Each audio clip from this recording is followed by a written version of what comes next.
put down genuine. Accordingly. Well, this is the part of Leviticus where most people just bail out of the whole book.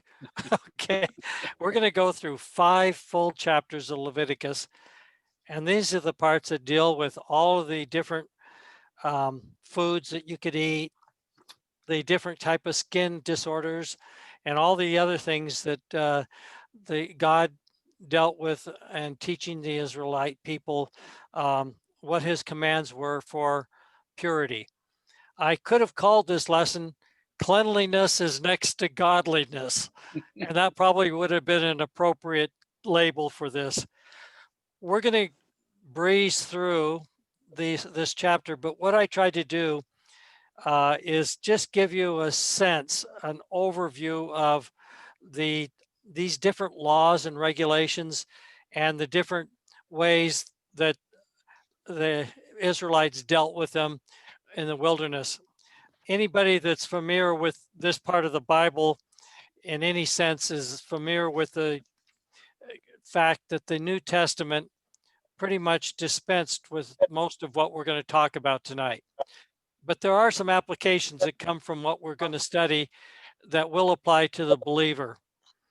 Now, last week we learned how after following God's instructions for constructing the tabernacle, furnishing the tabernacle, weaving the priestly garments, and learning about the manner and method of presenting offerings to God, the nation of Israel finally came before God to worship as a nation.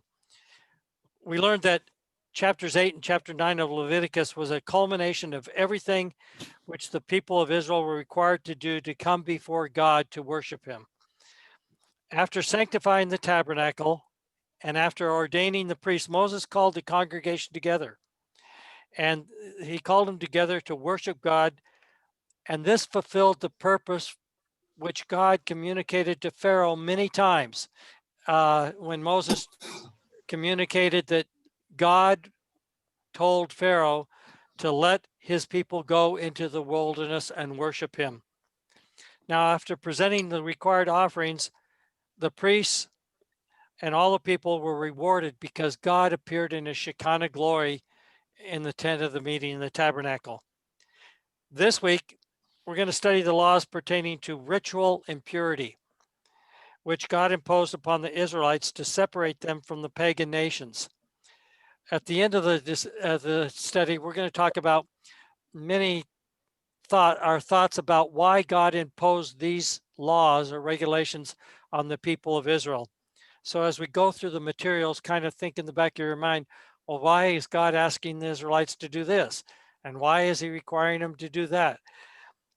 Now, these laws identified what animals were considered ritually pure, and therefore they could be fit to eat, and which animals were ritually impure and consequentially not fit to eat. That's in chapter 11 of Leviticus. And then in chapter 12, we're going to talk about the body fluids which were considered impure following childbirth and what was required before the birthing mother could resume her normal activities in the community. That was chapter 12. These laws also identified the various types of contagious skin diseases and mold, fungus, and other infestations of items, objects, garments, houses, things like that, and what was required to prevent them from spreading. And that's chapters 13 and 14. And then we're going to conclude with the information in chapter 15 that deals with the laws that identified the ritual impurities which resulted from male and female discharges of bodily fluids. Now, the main message that I want you to take from tonight's lesson is, while the laws of ritual purity and impurity no longer apply to the New Testament believer, they nevertheless remind the believer to seek moral and cultural purity in the manner that the believer lives and in his or her life, and to demonstrate God's holiness to the unbelieving world and to reflect obedience to God. So even though they're not mandatory regulations, there are certain things that believers should do to show their obedience to God and to reflect God's holiness to the world. The outline is we're going to cover chapter 11, the pure and impure animals, chapter 12, ritual impurity after childbirth, chapters 13 and 14, infectious and contagious skin diseases and dangerous molds, mildews, and funguses. And then chapter 15, the laws regarding ritually impure male and female discharges. There's a lot of information in this chapters, and so I tried to condense it down. So let's start with chapter 11. We're going to talk about the ritually pure and impure animals, those that God said they're okay to eat, and those that God said don't eat. The laws to ritually pure and impure animals categorized or grouped the animals by their habitat. Now, anybody that has ever studied anything, people like to make categories or classifications of groups, and we can classify dogs by their breeds. We can classify animals by whether they're mammals or whether they're amphibians. But the Israelites and these regulations classified animals by their habitat, normally where they lived. So in doing so, they looked at the categories of land animals, sea and water animals, and then animals of the air, birds. And so eating ritually impure animals rendered the Israelites detestable to their God, signifying their obedience or disobedience to God's commands. All of these regulations are tied into their relationship with God. And God commanded the Israelites what to eat, what not to eat, or how to deal with these skin diseases. And these were commands that were part of the covenant relationship that God created with the Israelites. And so any type of disobedience to these regulations represented an impurity or a defilement of the covenant relationship. Now let's talk about ritually pure or edible land animals. These were the larger land animals which had a completely divided hoof and chewed their cud. So there's really three requirements in there. They had to be relatively large, larger than a rabbit. They had to have a completely divided hoof, and they had to chew their cud. And if they met these three criteria, then they were edible. If they didn't meet any one of these criteria, then they were not edible. So what's an example of an animal that has a completely divided hoof? Cattle, sheep, goats, deer, and other animals that are generally in a herd or a flock. Now, horses, they don't have a divided hoof. Anybody that chewed a horse would know that. So horses were not edible. We used to joke that McDonald's always fed us horse meat, but in actuality, that they weren't under the Israelite regulations. Finally, the animal had to chew their cud. Now, while the camel chews cud, and the rabbit, which technically does not chew cud, but chews its food thoroughly, and that's really what they had in mind in these regulations, they don't have a divided hoof, and therefore were not edible. So when I was back in Missouri, we always had rabbit stew, but the Israelites, they would be able to have rabbit stew. Now pigs, wild hogs, and boars, they had divided hoofs, but they didn't chew their cud, and therefore they're considered ritually impure and could not be eaten. So not only were the Israelites forbidden from eating the meat of ritually impure land animals, they were also forbidden from touching their carcasses. And if they touched their carcasses, then they had to wash and cleanse themselves and in order to be ritually pure again. Land animals smaller than a rabbit, including snakes, were considered detestable and ritually impure. When I was in the military, we had rattlesnake. And whenever I tell people that I've eaten rattlesnake, they ask me what it tastes like. And the always school answer was, it tasted like chicken. So, but again, the Israelites were not able to eat snakes. So that is generally the rules that covered land animals. Now we are going to go to animals from the sea or water. In order to be considered ritually pure and edible, the sea animal had to have fins and scales. Most fish have both fins and scales and were considered edible.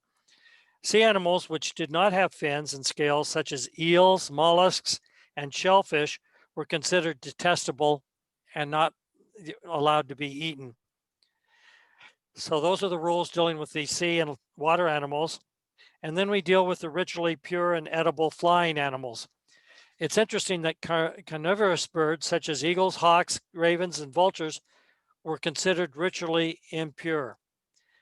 The scriptures do list a number of different animals or birds that were ritually pure, but if you go through the list, the Hebrew translation of the word, some of these you don't recognize what animals they're talking about.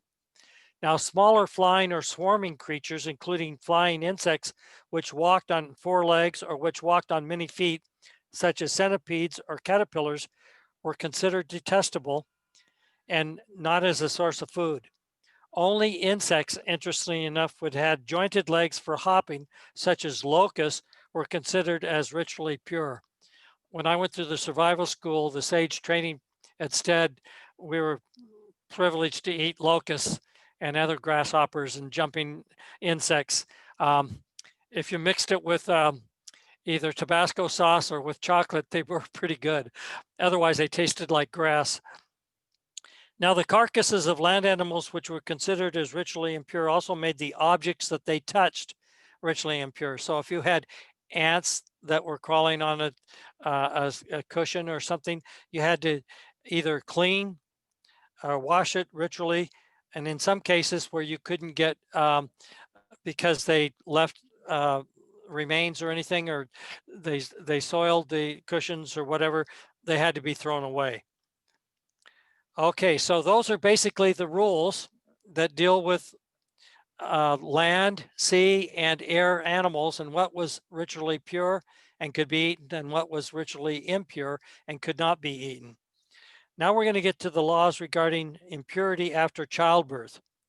This is in Leviticus chapter 12, and it isn't the fact that a woman had a child that made her impure, because it was a blessing from God to have a child, but it was the loss of blood or tissues that came from the birthing process that created the ritual impurity. Now, the scriptures distinguish the purification procedures required for the birth of a male child as opposed to the birth of a female child. After giving birth, the mother was required to go through a 3-stage purification process. The initial purification period of isolation lasted 7 days for a male child or 14 days for a female child. After that initial 7 or 14-day period, a second purification period of isolation lasted 33 days for a male child and 66 days for a female child. Then after the end of the 40 days or 80 days with the 2 purification isolation periods, then they had to go through making a series of offerings for purification and being able to return to the normal activities in the community. Now, the ritual impurity from childbirth required the mother to withdraw from her relatives and from any kind of relationships with her husband until giving her time to rest and recuperate. Many think that there was a health reason for the woman being withdrawn and given rest after giving childbirth, especially when most childbirth was not in a hospital or in the environment that we recognize today. Now we're going to just focus on the birth of a male child. The mother, as I said before, remained isolated for a period of 7 days.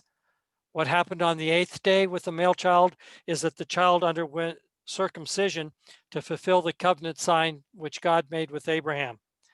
On the day of circumcision, the mother was prohibited from touching anything sacred or going to the sanctuary for any additional 33 days.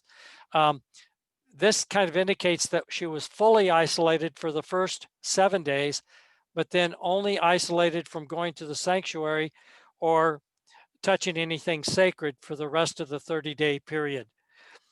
Now, at the end of the 40 days, the mother was required to present 2 separate offerings in the courtyard at the entrance to the tent of the meeting in order to become ritually pure. We had a discussion before whether women came to the tent of the meeting to make sacrifices. This is an example where their mother would come to the tent of the meeting and make a sacrifice. She'd make a purification offering of a young pigeon or dove, and then she made a burnt offering of a 1-year-old lamb, atoning for the mother's general sin and expressing her thanks and praise for God's gift of a child.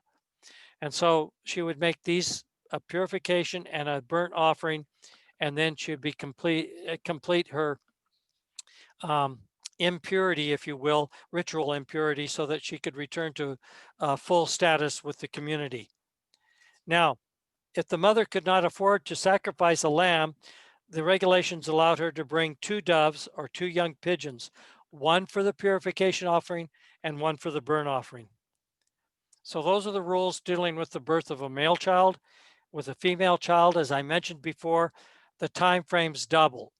The initial isolation period for a female child was 14 days, and the second period of isolation, where she is prohibited from touching anything sacred or going to the tabernacle, was for 66 days.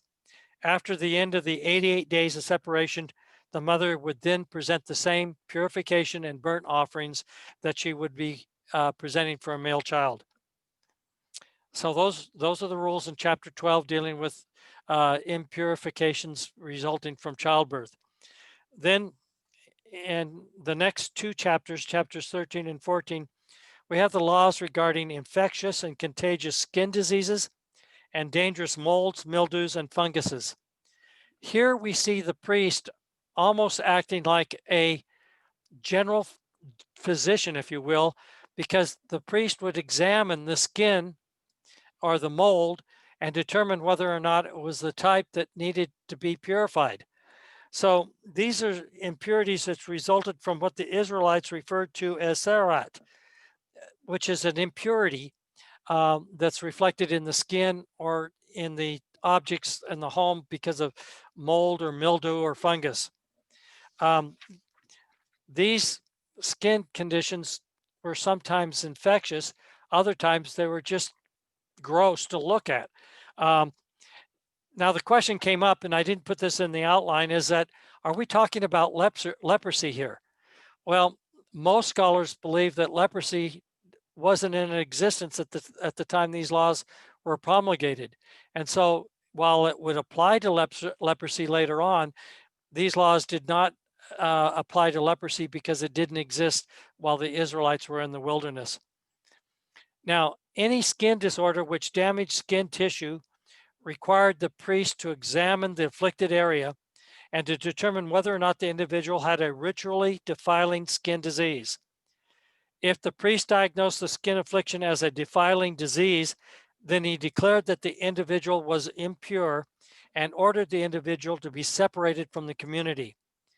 Now, this is where it gets detailed, but the scriptures go into 7 cases which indicated the presence of a ritually defiling skin disease. The first case involved the presence of a raised lesion, rash, or discoloration in the skin. The priest would look at it to see if the sore was an area where there was hair, and the hair in the sore had turned white because it was covered by flakes of skin that were coming off the affected area. And he would also look to see if there's a rash that surrounded the afflicted area. Discoloration, a rash, any type of thing, the priest would say that the person was impure. If he would also look and see if this affection of the skin was more than just at the surface. If it started to go below the surface of the skin, then that was an indication that it was a rash that was ritually impure to the person. Now, the second case involved the presence of a white raised lesion with white hair without any kind of thickening of the skin or hardening of the skin. The presence of an open sore was determinative that the individual was suffering from an impure skin disease. It also included individuals whose whole body was covered from head to foot with a disease which turned the skin into a white pale color. However, the priest was still required to determine whether the person was either healing from a skin condition or was just getting into a skin condition that was becoming worse. And if the person was had this condition where it was not healing, and the priest determined that it was the type of affliction that was impure, he would declare the individual as impure. The third category dealt with conditions involving lesions which healed, like a boil, where the priest looked to determine whether there is raised white lesion or a reddish white discoloration, which is more than skin deep, and if the hair of the lesion had turned white. If so, the individual was pronounced impure. If the lesion had faded, the priest would quarantine the individual for 7 days and then reinspect to see if the lesion spread to any other part of the body or deeper into the skin. The fifth case involves skin conditions where hair normally grows, namely the head or the chin, where a man grows a beard, and a sore which is more than skin deep causes the hair to turn yellow or to thin out, or where the black hair of a healthy Israelite normally grows but is missing. So this is just where uh, when you're talking about Israelites and you talk about they usually had darker skin, they usually had black hair, and if they had discoloration either in the hair or the skin, that would be indicative of a skin disease. The sixth case involved dull white spots or skin discoloration, which causes patches of skin or the hair to lose their pigmentation, where the priest must determine whether the individual suffers from a harmless rash or a deeper skin disease. You cannot read these regulations and really make your own diagnosis. These priests had to have some sort of expertise. The last one would cover Paul and me.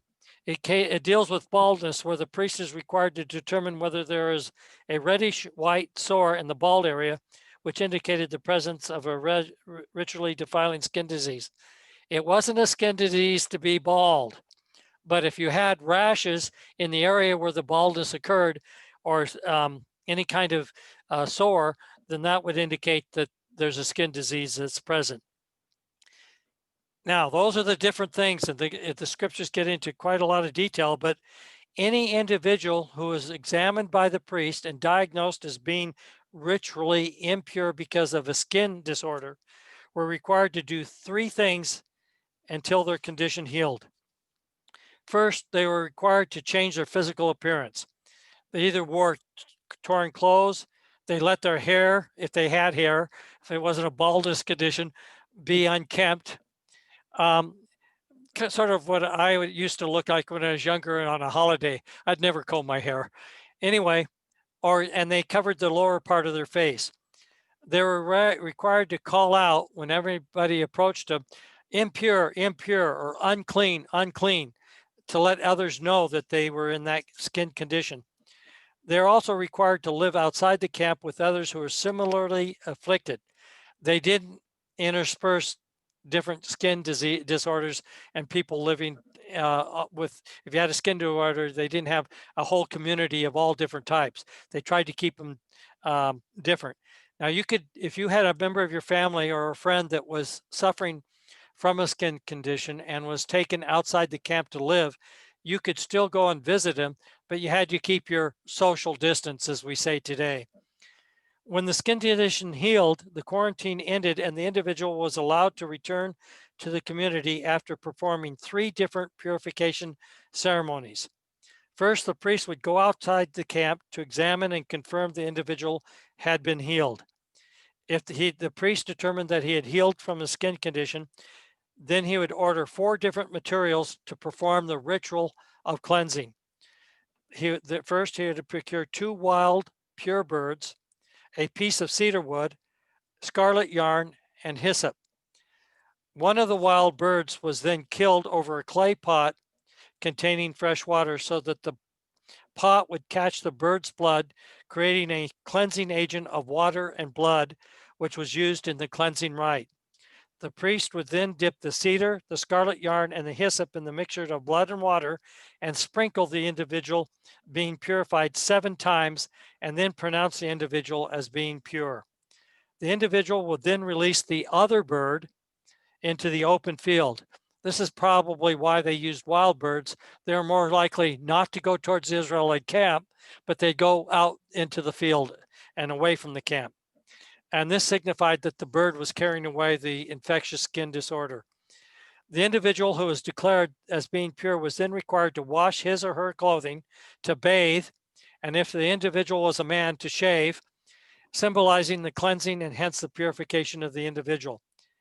After completing these rites, the individual was allowed to return to the camp.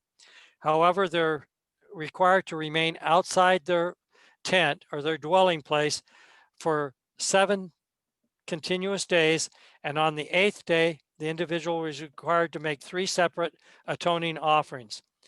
He would be required to make the reparation offering, which was considered part of a cleansing function, where the priest took some of the sacrificial blood and placed it on the individual's right earlobe, right thumb, and right big toe, representing the purification of the entire person.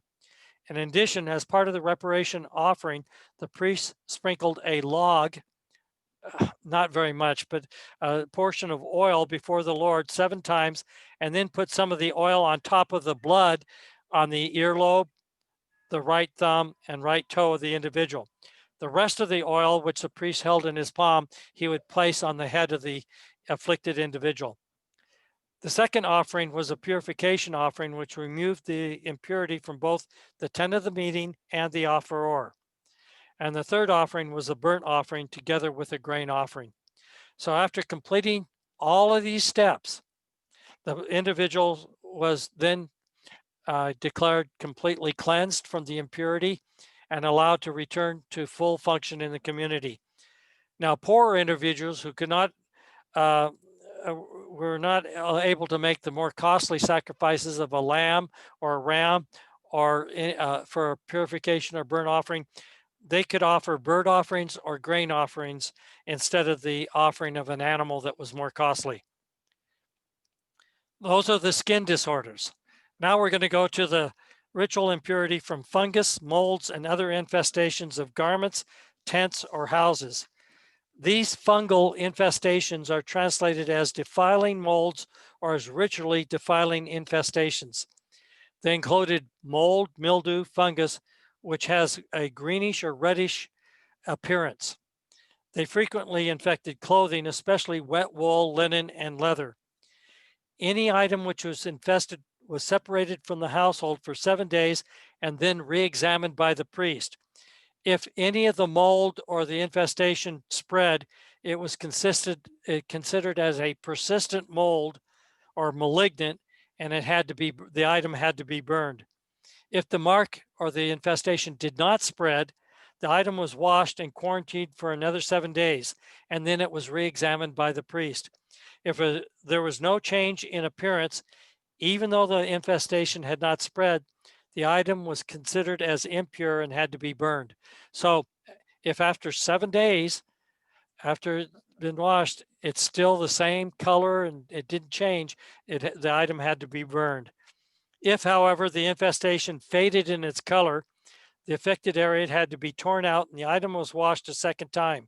If the infestation reappeared, it was treated as an outbreak or a spreading mold, and the entire item had to be burned. Now we're dealing with the requirements to deal with ritually and defiling infestations of mold, fungus, or mildew with respect to houses. And they're divided into 4 different situations. What was required when the infestation was first discovered? What was required if the infestation returned?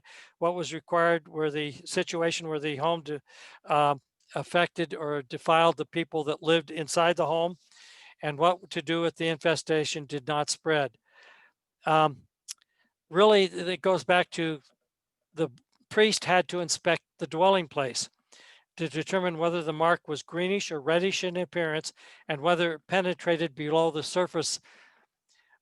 If the priest pronounced the dwelling as impure, the occupants were required to be removed from the dwelling, and the dwelling remained unoccupied for 7 continuous days.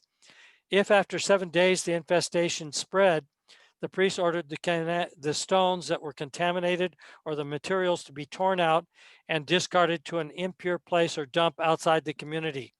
In addition, all of the plaster inside the dwelling. So if you had a portion of the stone wall covered with plaster that was infested, They'd remove the stone that was infested, but they would remove all the plaster of the inside of the dwelling. And the removed stones had to be replaced, and the entire inside of the residence had to be replastered. The dwelling remained vacant for an additional 7 days. If the infestation reappeared and spread, the entire house had to be torn down. Anyone who entered into a quarantined house was required to perform purification procedures where they were isolated until evening if they merely entered into the house, or if they entered the house and ate or stayed there for an evening or slept there, then they had to go through a purification process of washing their clothing and themselves. Like people, inanimate objects were subject to ritual pollution or defilement and required to undergo cleansing before the objects could be used or occupied.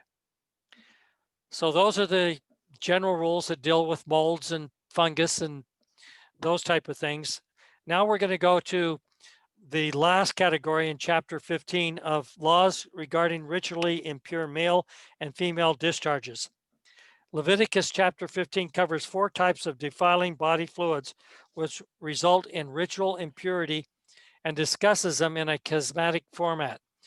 And I've got that in the outline where it shows the introduction, then it goes with the abnormal male discharges, then the normal male discharges, should be spelled M-A-L-E, and then the normal female discharges, the abnormal female discharges, and then the conclusion. So you can see the chiasm format there. Because each of these different types of bodily discharges created different level of impurity, some required more thorough cleansing than others. Each of these bodily discharges could, through physical contact, spread to and defile the Lord's holy place, and therefore required the Israelites to address each type of impurity in such a manner to maintain their covenant relationship with God. The type of bodily discharge which required purification involved any type of unusual discharge where there was a continual dripping or flowing, or where the discharge blocked or obstructed the body from being able to discharge normal fluids such as urine. So if you had any discharge that sealed up the urethra and the person could not go to the bathroom, that was the type of discharge that would be considered impure, or one that where the bodies are not supposed to continually drip or drool unless you happen to be a banjo player, and then you continually drool on both sides. Objects which came in contact with an impure bodily discharge required cleansing to prevent any infection or defilement from spreading. Now, the general rules for normal and abnormal male and female discharges. Normal male discharges, seminal fluids, emissions, required the individual or those who came in contact with the discharge to bathe and wait until evening. They're normal, that's part of life, but they did require some cleansing. Normal female discharges, menstruation, required the individual to wait 7 days and then wash their clothing, bathe in water, and wait until evening. Those who came in contact with the discharge were required to wash their clothing, bathe with water, and wait until evening. Abnormal male or female discharges required the individual to wait 7 days to wash their clothing, bathe with water, and wait until evening. On the 8th day, they were required to offer purification and burnt offerings of birds. In most cases, anyone who came in contact with an abnormal discharge was required to wash their clothing, bathe with water, and wait until evening. Now, the final thing, the scriptures were very specific. Although sexual intercourse with a menstruating woman was forbidden, a couple who engaged in sexual relations during menstruation was required to wait 7 days and go through the same purification ritual required of a woman who had been menstruating. So that would require both the male and the female to go through that process. Now, that's more than you'll ever want to know about 5 chapters in Leviticus and these different type of rituals that were performed for purification. Again, these were laws and regulations imposed by God for the people of Israel, and they were designed in order to make the people of Israel honor God by obedience and to separate or distinguish the people from the other pagan nations. These rules were dispensed with, although some of them still make sense for people to use today, by the New Testament. And you can remember where Peter had the dream about the blanket coming down, and there are clean and unclean foods there. And the dream was repeated, and that led to his going to the household of Cornelius, ending up with him baptizing with the Holy Spirit Cornelius and his family members. So that's an awful lot to cover. But when we decided to go through Leviticus, I needed to go through some of these things. When you put them in summary form like this, they don't sound as bad as if you're trying to read through them, but they are detailed. And so we're going to get to our two